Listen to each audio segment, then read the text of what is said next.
Hi, everyone. Welcome to today's May Ambassador-led webinar called Big Screen Small Groups. Please drop your name in the chat where you are coming from and just tell us hi. We are so happy for you to be here. My name is Ingrid Wolf, and I am a Smart Professional Development Specialist based in the School District of Philadelphia. I'm a former New Jersey special education teacher of 8 years and have been working directly coaching teachers in Philly for about 4 years. I am joined by my lovely colleagues, Beth Rooney and Janine Klassen. Beth, do you want to tell us a little bit about yourself?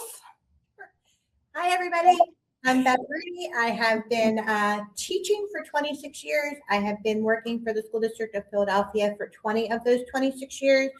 Currently, I work out of the Educational Technology Office, working as a technology integration specialist for the district. And I have my friend Janine. Hi, I'm Janine Klassen. I am an instructional technology specialist, pre-K to 12, and I have been working in instructional technology for the last 25 years, but specifically here in the School District of Philadelphia in the Office of Educational Technology as a technology integration specialist for the last 10. Fabulous. Thank you, ladies. And we have Tisha also with us. She will be in the chat. Janine and Beth will be modeling everything. They will take it away, and I will also be in the chat answering questions with Tisha. In today's session, we will be focusing on how to use your smartboard or your interactive flat panel as a small group center with your students working independently in that group. Okay. So in today's session, we all know that running centers in our classroom takes a lot of prep work, a lot of cutting, a lot of pasting, and it can be a stressful mess if you don't do it correctly and if you're not very organized. Using the board as a digital center streamlines workloads for teachers and makes students more engaged in their learning if they're clicking and dragging and touching the board. The goal is to have kids working together at the board independently. They'll be collaborating together to complete interactive activities while you as the teacher can be at your rainbow table working with your small group and checking and looking up to see how the students are working at the small group center at the board.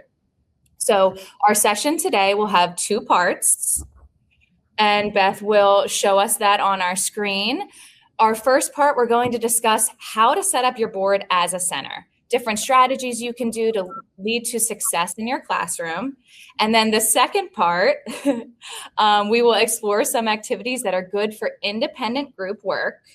And then we will also follow up with some accountability activities so students can show their learning. Janine, can you tell us more about what teachers should consider if they want to implement their board as a center in their classroom? I can. So you've gotten your room ready for centers. You will have many, many centers going. You are going to be at your back table, and one of the centers perhaps is a word work center or a math center, and you've done all of the photocopying for that. You've done the cutting of the little pieces. You've done the laminating. Your hand is hurting from cutting all of those pieces. And while you're at your table, you're trying to see how your students are doing in their various centers with a little tiny cutout piece of paper. Well, what if it didn't need to be that difficult? What if you used your board as a center? You could then easily look up and see how your students are performing. During this today, Beth and I will be modeling what you would do as a teacher, but also playing the parts of students when we're engaged in the center and the types of collaboration and discussion that may happen at the center.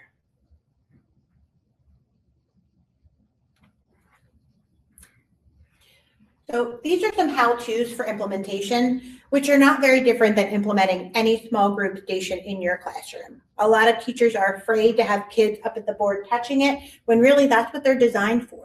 Your students should be up at the board, working on the board. And if you structure it the way you structure any group work, any small group center, it's going to be successful for you. A couple key points. Use familiar activities to ensure independence. As long as your kids know what they're supposed to do when they're up there, and it's an activity that you have done with them and taught them to do, and they practice on their own, then they should have no issue doing that same activity up at your smartboard. Make sure you model expectations of each of the center activities. Your kids know how they're supposed to act at the technology center. Your kids know how they're supposed to act in the library. Your kids should also know how to act up at your smartboard. You're going to teach them how to take turns, how to touch the board, how to work together collaboratively. And if all of those behaviors and expectations are set and taught, it's going to be successful.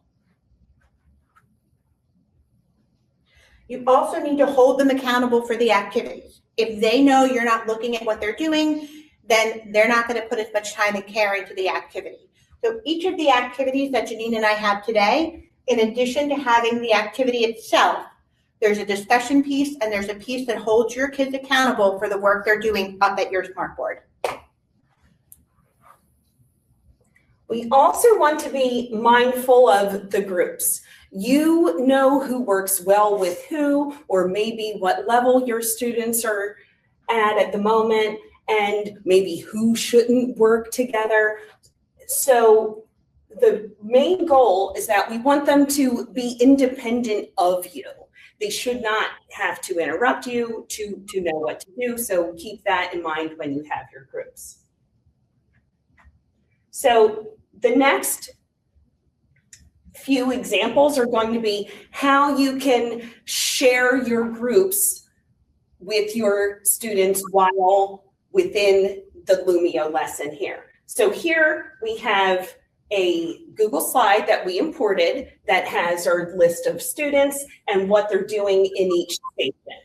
But maybe your friends need a little bit of help focusing. I know that I'm a lion and lion is way down here. So what we made is a custom shade that you can pull down for your friends that need a little help focusing, and they can see what exactly goes on in Station 3, the lion station. Who knew that 4 really well-placed rectangles could make a lot of joy? And that screen shade is something we'll share at the end of the session if you're interested in having something like that you can put in your lessons as well. Perfect. Next, we have an example of how you can use label reveal to share what groups of students are in what center. And if you're not sure or you don't remember, you can easily reveal, but it's quick and it's easy and it's engaging. Next, we have an example of how we used flip out to show our group rotations. And this one in particular, nobody needs to read. So this is also a different example of how you could include maybe those primary aged students. And maybe we know that we are in the Smartboard Center and we can flip and here we are there, or maybe if we're in the Math Center and what goes on there. Janine, I know some people say that they have their slide rotations on Google Slides, and that makes them apprehensive to come into Lumio to do some activities. So what can we do to counteract that? Perfect.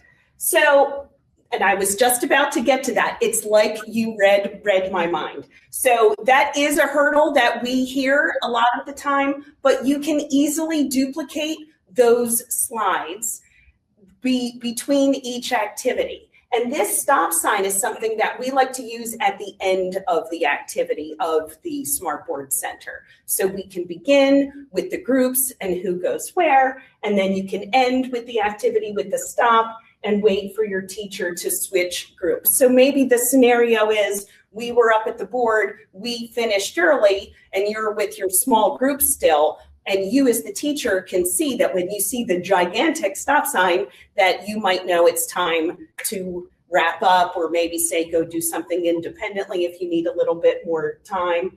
There's also things that you could add. You could add the lovely widgets of the timer or a spinner when it's time to transition. So we know it's time to stop, but how are we going to move from one center to the next?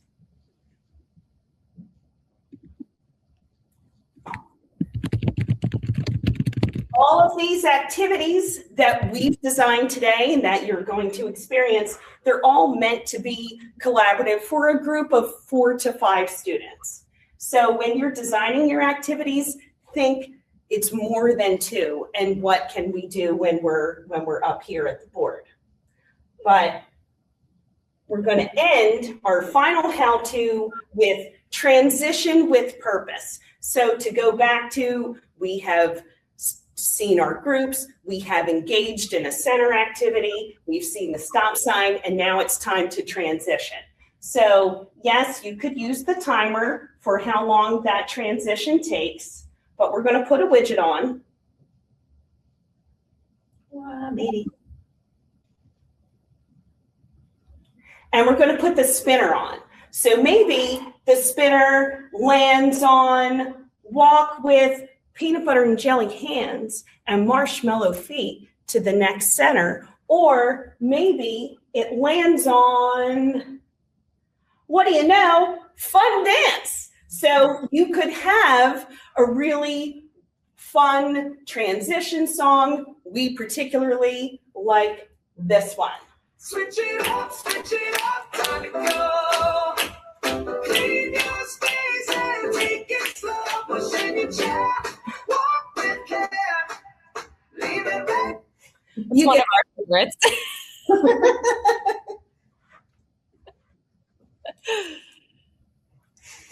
So now that we've set our kids up for success, we've taught our expectations at the center, we've made sure their activities are comfortable with, we have ensured that our groups match well together, we've taught them how to transition. Now we're going to look at what types of activities can we implement at the Smart Board, and how do we hold our students accountable for those activities.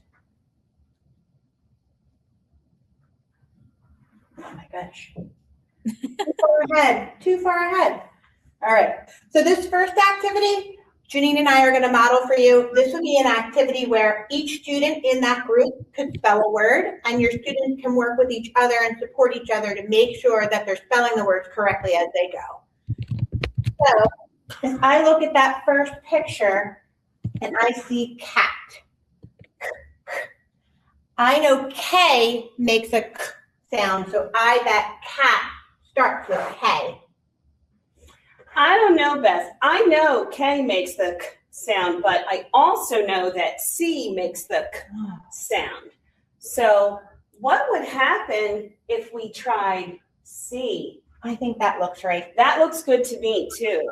Oh, let's try the next one. So if that one's C for cat, maybe it's C for car.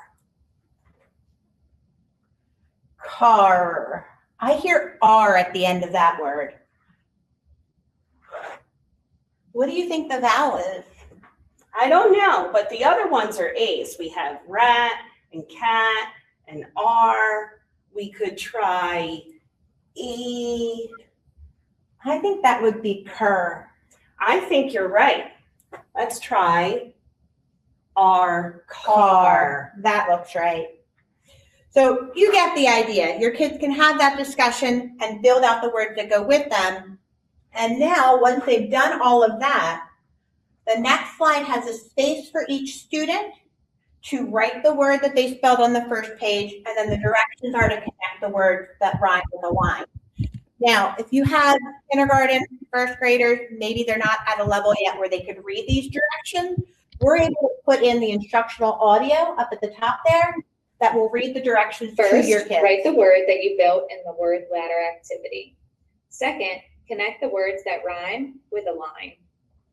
So we want to make sure everything we do up here are things the kids aren't going to be coming running back to the table saying, teacher, I don't know what to do, or I don't understand this.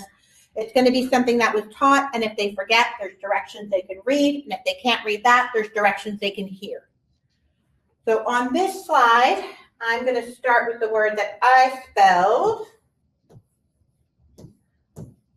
And then maybe Janine can spell the word she spelled. And I love how these activities the first activity we did was clicking and dragging, and now we're having them picking up the pen, they're practicing writing. So tons of different modalities here we have with the activities. I'm going to spell out one more for rat, and then together as a group, we would be able to see that cat and rat rhyme. We would know that the ending of cat and the ending of rat are the same, so we could draw our line to match those two words up. And this is an activity that from the backboard or from the back table, the teacher would be able to see what is going on. We're also able to duplicate all of these slides. So after that stop sign, you put that in at the end of group one, all of the slides will be duplicated for the next group that comes up. And since you know what students are in what group, that is how you as the teacher can get some valuable data of how your students performed in the center. All right. For our next activity, it's a math activity. And in this one, the directions are a little bit more complicated. So instead of just having that one instructional audio up at the top, each step of these has its own set of directions. So we'll play part of the first one, and then Janine and I will walk through the activity with you. Step one, one friend will work with the blue boxes and one friend will work with the red boxes. Look at the black box at the bottom. There's numbers hiding. Touch the black box and pull up from inside the box. The number will pop out.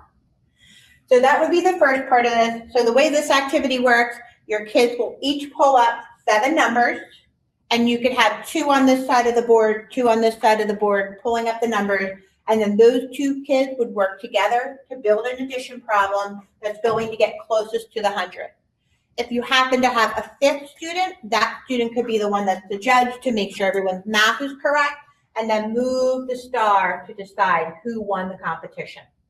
So Janine and I are going to pull out our 7 numbers.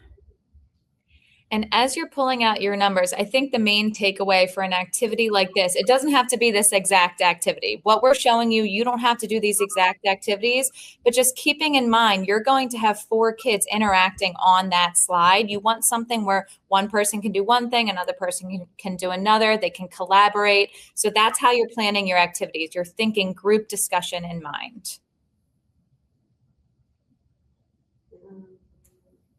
Not bad. All right, let's see.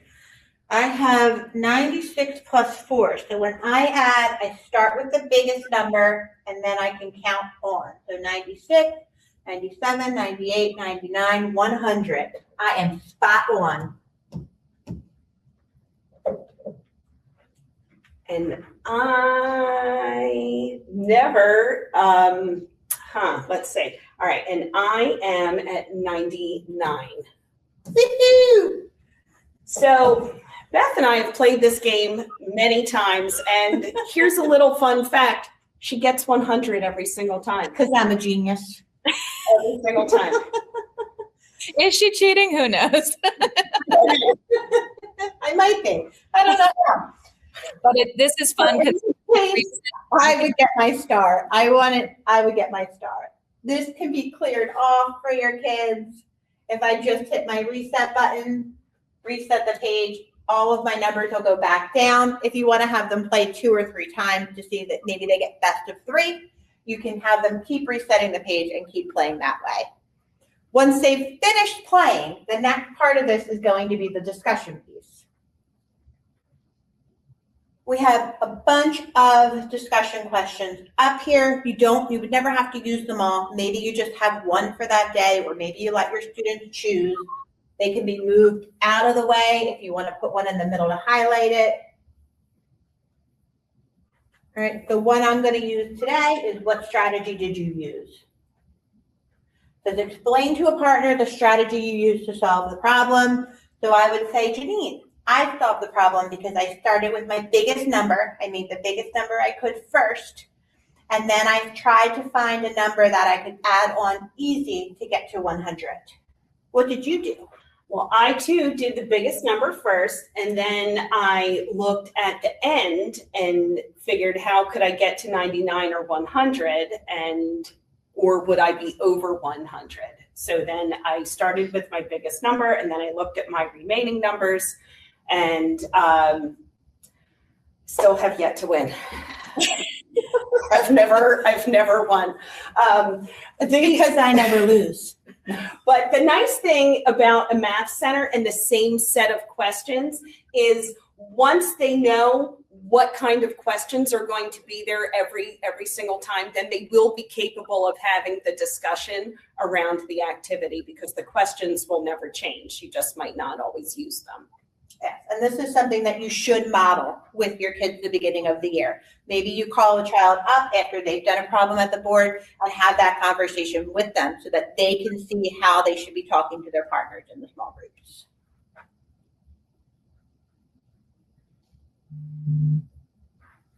Okay, so here we have a digraph sort. And the nice thing about this activity is it's extremely colorful. There's also some audio added. Here we have to either do words that begin with TH or end with TH or begin with SH or end with SH. But maybe adding audio helps a student that perhaps may not know what a thimble is. So here we have a thimble. And we can use the audio to help us identify some of the pictures. The audio can also help when you're having a discussion because maybe you look at something and you're not exactly sure where it goes. We're going to show an example of that. All right, so I'm looking at this. I think this is a picture of teeth. Teeth. Well, teeth ends with TH, but is it teeth? Mouth. Oh, it's mouth. Mouth also ends in TH, so we can leave it where it is. But I know that this right here is a fish. I think that might be a shark. Oh. Shark. Oh, shark. Okay, so shark. Shark.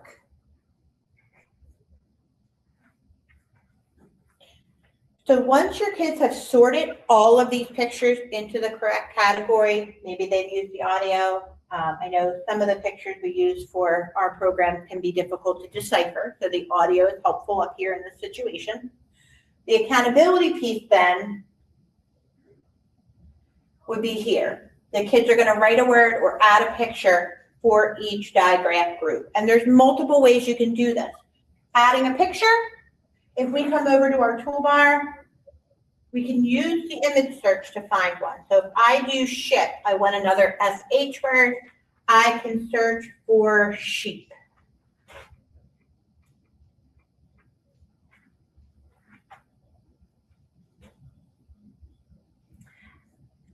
There we go.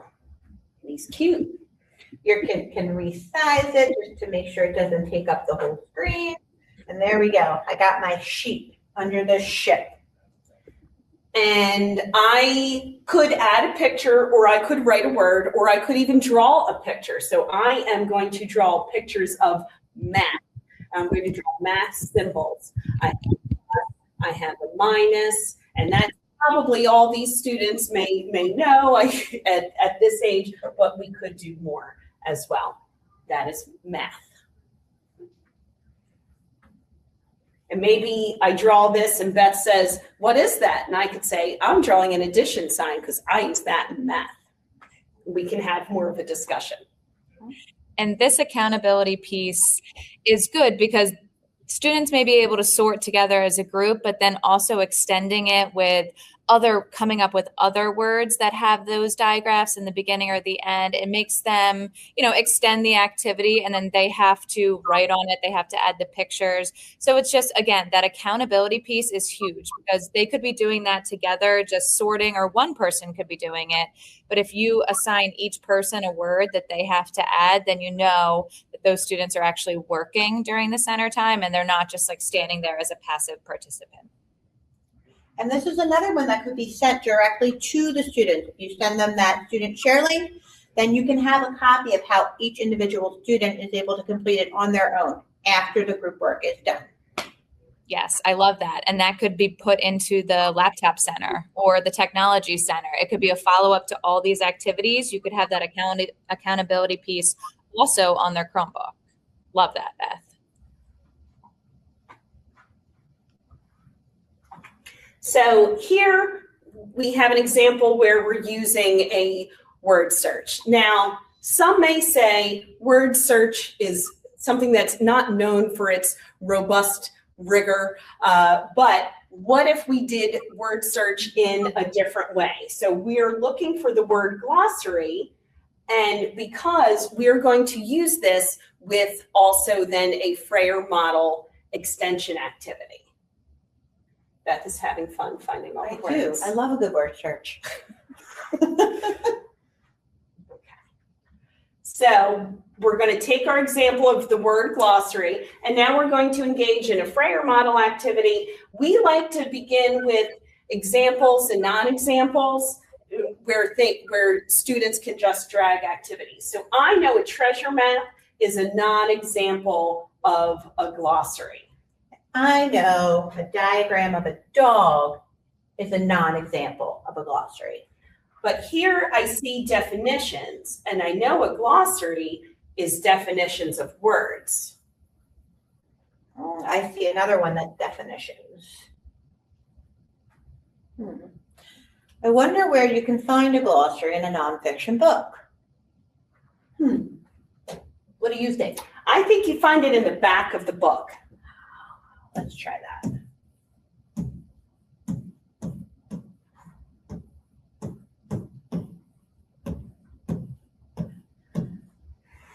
And for your students that may not, maybe you're like me and you're not tall enough to write on the top of the board. Here we added a little microphone where you can attach your own audio. So characteristics of glossaries, I can attach my own audio here by saying microphone access while visiting the site, while using the app. Okay. I know that glossaries can be found in the back of a book, and a glossary shows definitions of words that are found in the book. And I can attach it. So the nice thing about this piece, in addition to the writing, these are left behind by the students. So these could be done just on the board as a center, or it could also then be pushed out to Chromebooks during a live lesson or an asynchronous lesson, and audio could be added or text could be added. I have used these things before, the little attached audio, particularly with younger students. Another idea for a center would be to maybe take your list of sight words and have them attach the audio of them reading the sight word to the word on the board too. It's another simple activity that does provide that accountability piece, and it really engages the students. They love to hear their own voices on the smartboard.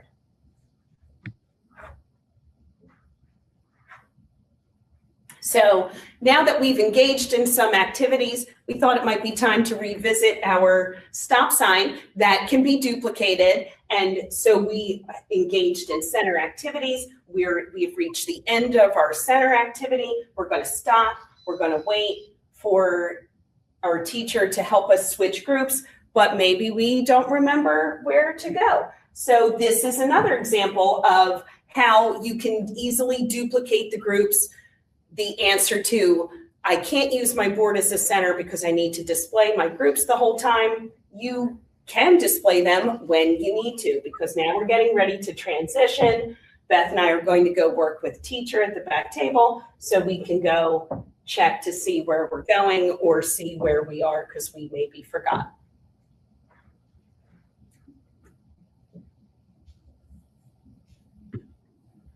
Another great idea to use with Lumio for your readers that maybe aren't so strong is to use Immersive Reader. Immersive Reader is a part of Lumio that any text you put on the board, if it's a PDF, if it's something you typed out, it will read it to your students It can identify the nouns, verbs, adjectives, adverbs in a text for you, and it can also translate the text into multiple other languages. All right. So just a quick example, we won't get into too much. Immersive Reader lives over here. It looks like the little book audio icon. Anything that you tap, you'll be redirected. It'll read it out loud to your kids. The red hen is at the bin. And Janine can show you on that side, it can be changed into any of the languages up there. Yeah, so we can change it to different languages. We can also do identification of different parts of speech. So for example, maybe we need to highlight the nouns. All right. The last part to this is some of the games that we have in Lumio are highly engaging. If we take a look at this, right, we know that if I do the letter D and Janine finds the picture that has the beginning sound that matches it, they're going to play some music. Now, I don't know about you, but I probably don't want that in the front of my room while the rest of my kids are working on a quiet activity. So all of the activities in Lumio, with a simple click, you can edit them and you can make it so that the same exact activity is much more conducive to a calm and quiet classroom. And we can do our same example. Okay. Same activity, much more conducive to learning.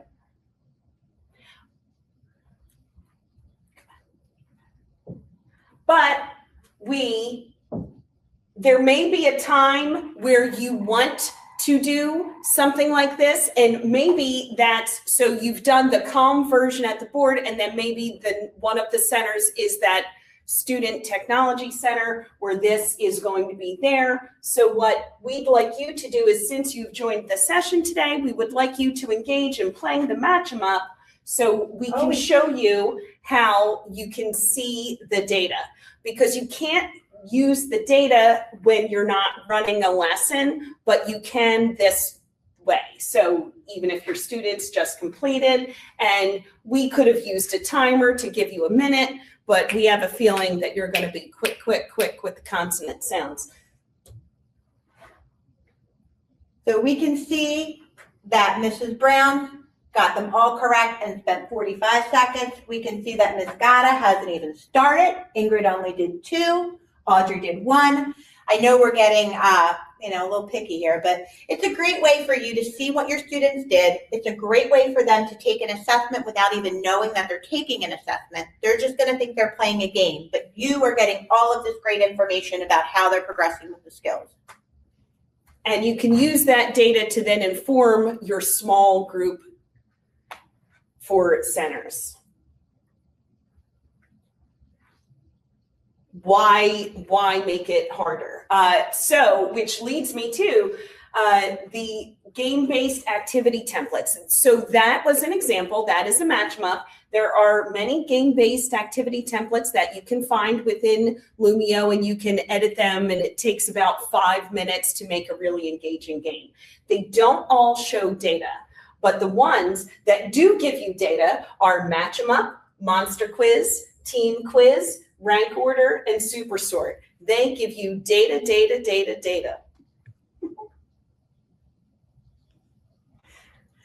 All right. I hope that all of you learned something today. I know we're just about out of time. We've really enjoyed it, but I think I'm getting a little bit hungry. How about you? I'm hungry. You want to go get a cheesecake? Yeah, let's go. Switch it up, time to go. Clean your space and take it slow, pushing it. Thank you, ladies, so much. That was amazing. Thank you for telling us different ways that we can integrate a small group center with our board and how students can collaborate. You did a great job modeling. That's, I think, the biggest takeaway is to just model everything for your students so they know what they are doing and what your expectations are. We have coming up July 14th and 15th our Lumio Palooza, where ambassadors are presenting their amazing ideas that they do in their classrooms. So there is a link on our Lumio page right now, and Tisha is putting it in the chat. We're going to hit you with a few links coming up really fast, so make sure you click onto them.